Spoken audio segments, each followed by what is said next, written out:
Bayi sedulur sederek, saya mau mengajak berdongeng dalam rangka mengintip perjalanan bocah angon mengintip perjalanan bocah angon menuju alam kamuksan. Menurut kabar burung yang saya tahu,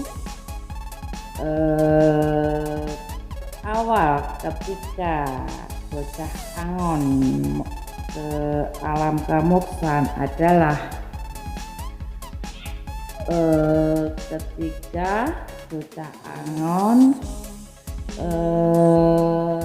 mengalami kisah seperti Nabi Ismail berawal dari kamuksannya itu menuju kamuksan itu dari kisah Nabi Ismail yang akan disembelih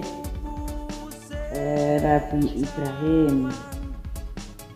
Kalau yang saya intip dari burung-burung kabar burung itu saat itu bocah angon sedang menjalani operasi karena mungkin kadar darahnya atau rasa kulitnya gimana, tapi saat dibius itu memang bius itu tidak begitu mempan di sederek. Jadi itu reaksi obat bius itu lambat kalau di aliran darahnya bocah angon.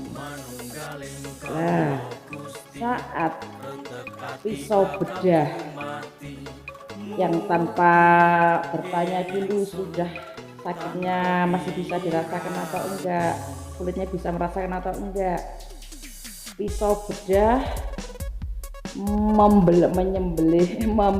memisau itu perutnya.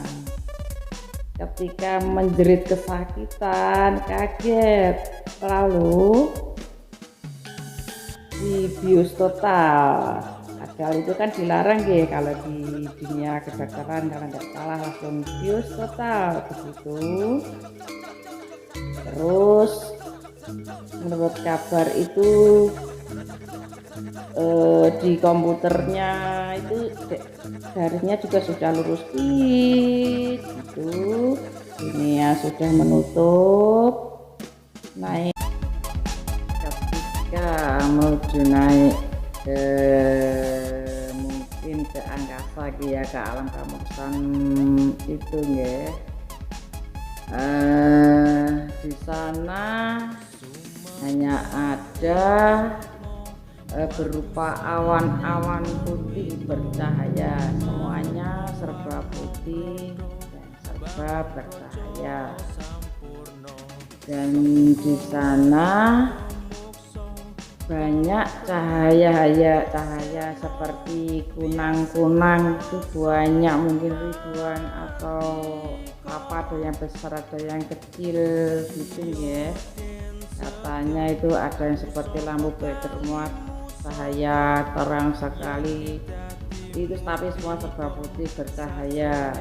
Dan ada satu seperti matahari tapi seperti bukan matahari, cahaya besar yang mengeluarkan cahaya yang tajam, sinarnya itu membelah bocah angon botol tersebut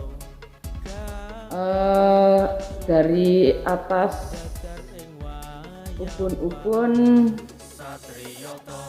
sampai kaki semua tuh badannya terpecah, dibelah-belah oleh cahaya tersebut. Banyak dibelah dadanya, terutama di dadanya itu dikeluarkan cahaya yang terang sekali dari dada bocah angon tersebut.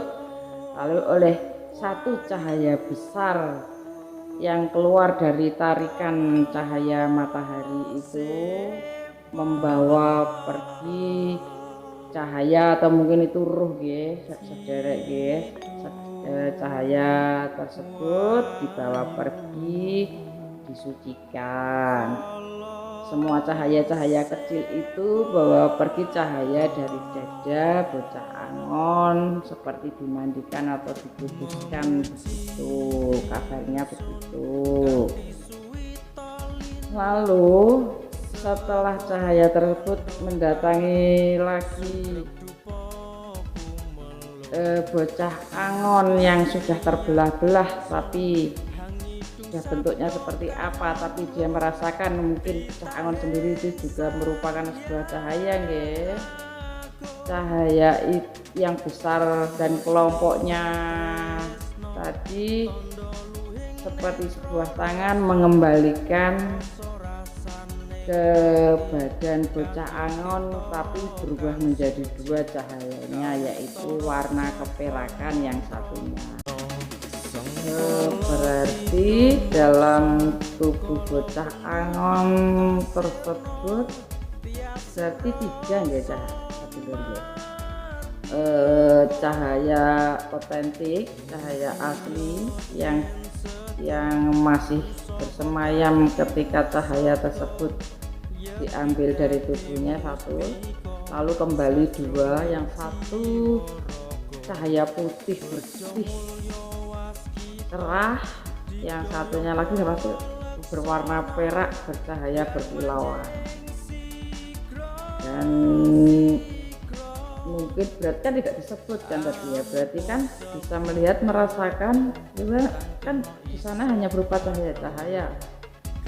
Lalu berarti ada tiga cahaya di tubuh bocah angon gitu. Menurut kabar bocah angon itu saat akan dikembalikan ke dunia, karena saat itu kan di awan-awan putih lembut gitu katanya, tapi semuanya serba putih, dan di sana dia hanya bisa melihat itu dua pohon kelapa, satu besar satu kecil, tapi warnanya putih, buahnya hanya satu, semuanya serba putih, dan tarikan dari cahaya besar yang seperti matahari tersebut memaksa menarik bocah angon tersebut untuk diarahkan membuka berupa awan-awan itu, hingga pada akhirnya kembali ke dunia. Entah bagaimana guys caranya bocah angon botol tidak berkenan menceritakannya, karena itu yang saya ceritakan adalah garis besarnya saja, karena saat di sana di angkasa sana itu terasa sebentar, tapi saat dia sudah kembali ke dunia ternyata sudah hampir 3 jam sejak dari dia disembelih tanpa sadar di dunia itu, hingga dia saat sadar yang sudah berada di kamar mayat.